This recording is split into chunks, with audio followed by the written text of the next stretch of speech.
All right, guys, we are back live here at the Century Orange booth, number 11962 at SHOT Show 2020. I'm here with my good friend Max Michel. He's kind enough to come join Abe and myself at this live stream. And Max, it's very good to see you again. I wish he was my good friend. But maybe after this interview. Yes, yes. Yeah, you Max never is know. such a good guy. He's probably good friends to everybody. Max, you got a lot going on. Every year you do this time, you're ramping up. Obviously at SHOT Show, we're lucky to have you because your time is allocated in 100 different areas. But I know you have some big stuff coming up this year. Obviously, you're still working with SIG, and I know that they're never going to let you go. Thank God. You're the guy that they're never going to let leave. I hope. But you've got something really big this year, the World Championship. You being a champion at one time, I know it means a lot to you, as it would mean if I were that good, the best shooter in the world. I'm just curious about how you prepare for that type of competition. Yeah. And let's explain. It's every 3 years, correct? Every 3 years. So it's essentially what I call the action shooting Olympics, right? So we have it every 3 years, and you either do great or you got to prepare for the next one immediately. So it's you don't get a lot of chances at it. It was in France last time. Where is it this year? This year's gonna be Thailand. Thailand. Oh, wow. Yeah, it's And quite- where did you win it? Where was? I was here in the U.S. Oh, in the It was US, the okay. first time we had it in the U.S. in, I think, like 30 years. Okay. And so I was fortunate enough to win it, and I was the first U.S. guy to win it in 20 years.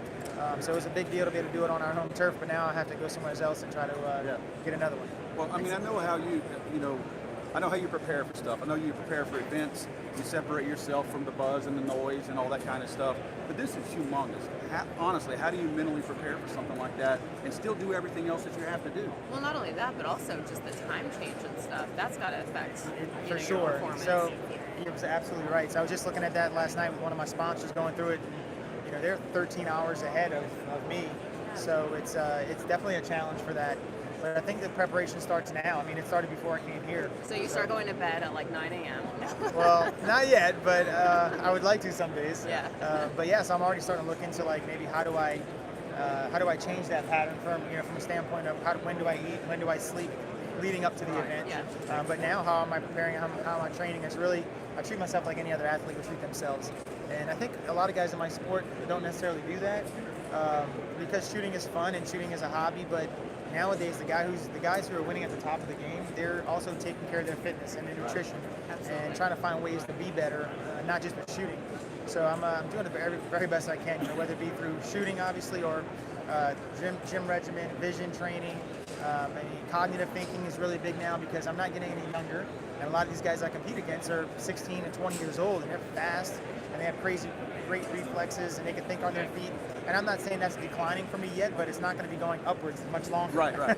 So I'm doing everything I can to facilitate that, to slow it down, so that way I can be at the top of the game for longer. But yeah, I take every day and try to prepare some sort of way. I can't do everything in one day anymore because I'm a father of 3 as well, and there's so much that we have going on at home. Everybody's got their own thing going on, but shooting has to be our priority, or else the rest of it doesn't work. So yeah, my wife is on board, my family's on board, and everybody's committed to me bringing home another gold medal from Thailand. Go ahead, I'm sorry. Well, okay, so I've heard that a lot of shooters now are starting to do CrossFit. And I don't know, is that true? Or, I mean, just to kind of prepare and like help with... Yeah, I don't know if a lot of guys are doing it now, but I think that's what started the trend of shooters becoming more fit and getting more active lifestyle. I don't particularly do CrossFit. I have a personal trainer who do things very specific to shooting and the action shooting sport. So he'll study me, he'll study a lot of my competitors, and he'll see like, yeah, your movement is not good anymore. So he'll make comments like you're making false steps, or so we work on those things specifically. But I don't really lift heavy weights. It's more lighter weights and more speed and agility stuff. And the big thing that we're working on is the cognitive thinking stuff. I'm really excited about that because that's kind of a whole new level of training for me. You see a red light, it means you have to do something else. If it's a blue light, you got to do something else. So there's a lot of thinking and not necessarily anticipating, but a lot of reacting. So you react, and like he always tells me, look, you're the fastest shooter in the world. You're literally the fastest. Yeah. So stop trying to rush and stop trying to anticipate. Just see it, react, and go and perform at the highest level. Right. And how does that make you feel to be the fastest shooter in the world? I mean, it's something I've always wanted to do since I was. You like walk around SHOT Show and you're like, hey. Conor McGregor walking out. Here's that, guys. This is the most humble guy that I've ever met. Yeah, I know, but he's getting red right now. Yeah, seriously, I don't like talking about things that I've done or any of that stuff, but But that's what keeps me, I think that's what keeps me so active and so good for so long. Yeah. Is because I respect everybody else and what they've done. And I know it's not easy to stay at the top of the game, and I know people are working just as hard as me. So it's kind of always been my rule of thumb. If always stay humble and work hard. Absolutely. And good things happen. If you're one of the hardest working dudes out there, you're probably gonna pay off. It's probably gonna pay off. And if you're a humble type of a person, you're gonna be the type of guy that people want to associate with. And I do this for not just a living, but this is like an extended family for me as well, because I travel so much and I hang out with these guys, and so it's almost like an extended family. And you are the only shooter in the Guinness Book of World Records. I still think that's an pretty cool achievement. That is. Man, if I knew all this, I would have been like friends with him a long time ago. Yeah. You gotta raise your street cred. I gotta go and buy the book now just so I can get like an autograph. You need to. Honestly, what is the? How many plates was it? And how many seconds was that Guinness Book of World It Records? was 6 plates on an action target plate rack, so they're spaced out a little further. And you have to draw from a holster and do it in 2 seconds. Wow. And I've seen you shoot. I mean, it's just like, like there's no recoil or anything. You make it look like you're shooting like a little water gun. Oh, thanks. And like you said, there's so much preparation that goes into that. And a lot of guys think like, oh, you got a special gun or you got special ammo, and it's really just the basic fundamentals. I'm just working on them since I've been 8 years old. I really have no life. I just shoot guns and just happen to be decent at it, and I enjoy it. And it's not a job. It's a passion. I was talking to somebody about that the other night, what you said about the special gun and how you ran for so long, ran those the race guns. Yep. And all of a sudden you went from race guns to a standard production gun, and you were still cleaning house. That, I mean, to me, that showed a lot of.